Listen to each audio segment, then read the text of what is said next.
بصوا التورته الجميله دي اللي هيشوفها يفتكر ان هي بتاخد مكونات كتير وهتاخد وقت كتير في التزيين، بس احنا بأبسط طريقه هنعملها مع بعض ومش هتاخد معانا اي وقت ان شاء الله. وتعالي نبدأ ونقول اللهم صل وسلم وبارك عليك يا رسول الله. اول حاجه ان انا قسمت الفيديو على نصين، نص ان احنا عملنا فيه الكيكه وخبزناها في الفرن، والنص التاني للتزيين. النص دوت هيكون فيه التزيين بس، والنص التاني ان شاء الله هنزلكوا ورا الفيديو ده على طول هيكون فيه طريقه الكيكه نفسها.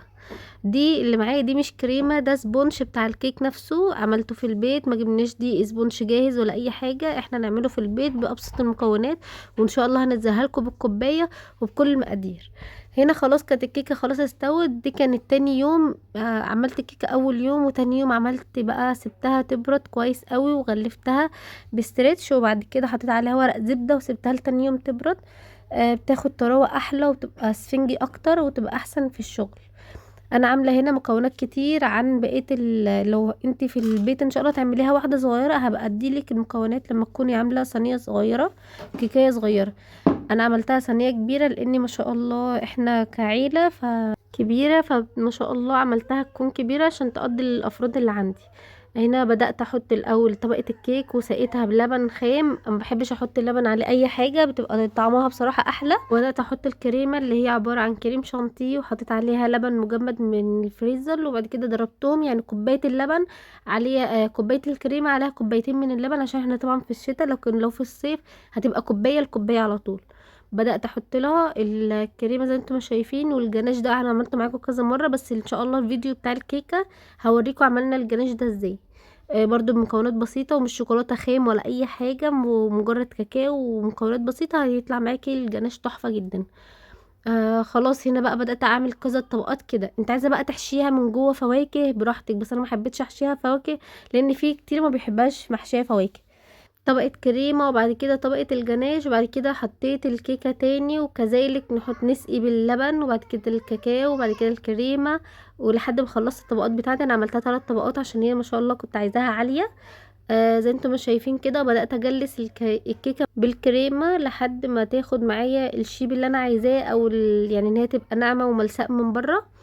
بدأت بالراحة، بس اهم حاجة ان الحوار بسيط جدا ومش هياخد معاكي اي وقت، ما اقل مكونات، مش لازم يكون معاكي سكليبر ولا معاكي مثلا قمع بتاع الكريمة ولا اي حاجة. هو عملت بكيس تلاجة، بدأت احط بالكيس التلاجة بالكريمة، وبدأت اعمل لو انت عندك بالمسطرة او بالسباتيول اي حاجة تكون مسطحة، هتبدأ تجلسي بيها الكريمة بتاعت الكيكة ومش هتاخد معاكي وقت. وبدأت اعمل دريبات بسيطة كده بالكاكاو اللي هو الجنيش اللي احنا عملناه. حاولت ان انا اعملها ابسط طريقه، بحيث ما يعني ايه يبقى كل الناس تعرف تعملها، اللي هي بسيطه جدا، اللي هي الجناش. وبدات ازينها بالفراوله، وبعد كده عملت بيها روزيتات خفيفه كده بالكريمه. دي كانت ابسط طريقه وكل الناس ان شاء الله تقدر تعملها. المره الجايه ان شاء الله لما نيجي نعمل الطوره التانية هنبقى اكتر من كده، يعني نعمل حاجات اقوى من كده، نعمل بقى وردات كده بلدي بالكريمه، نعمل روزيتات احلى. بس انا حبيت اعملها بسيطه جدا معاكم المره دي وشكل بسيط قوي. بدات ارص الفراوله، كنت مقطعاها شرايح زي انتم مش شايفين، وبدات ارصها داير ما يدور التورتيه، وبعد كده حطيت في القلب صوص الجناش اللي انتم شايفين كده.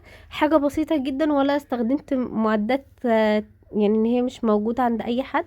اهم حاجه ان انت يكون عندك الروزيتا بتاعه الكريمه وكيس الحلواني، حتى البلاستيك مش لازم يكون الكيس الحلواني اللي هو للمحترفين، لا عادي بسيط جدا.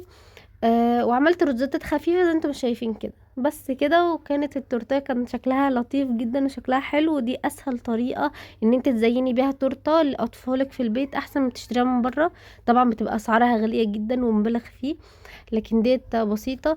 ولما اجي اقطع لكم بقى الكيكة هتشوفوا قد ايه الكيكة بجد هشة وعبارة عن سحابة كده، مش كيكة سفنجي عادي، لا بجد كانت سحابة.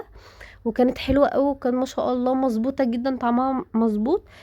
وكمان اعذروني، انا عارفه كويس جدا ان التصوير مش احسن حاجه، بس كانت الظروف ما كانتش مسامحه خالص ان انا اصور فيديو، النور كان قاطع، وكمان الدنيا كانت قربت تضلم، وكانش الاستاند موجود، وكانت بصوا حالتي ما يعلم بها الا ربنا. بس يعني حاولت ان انا اعمل لكم، اجمع لكم على قد ما اقدر الفيديو. فاضطريت بقى ان انا اخرج بره في المدخل، يعني احنا كده خرجنا في المدخل عشان الاضاءه كمان تبقى احسن شويه.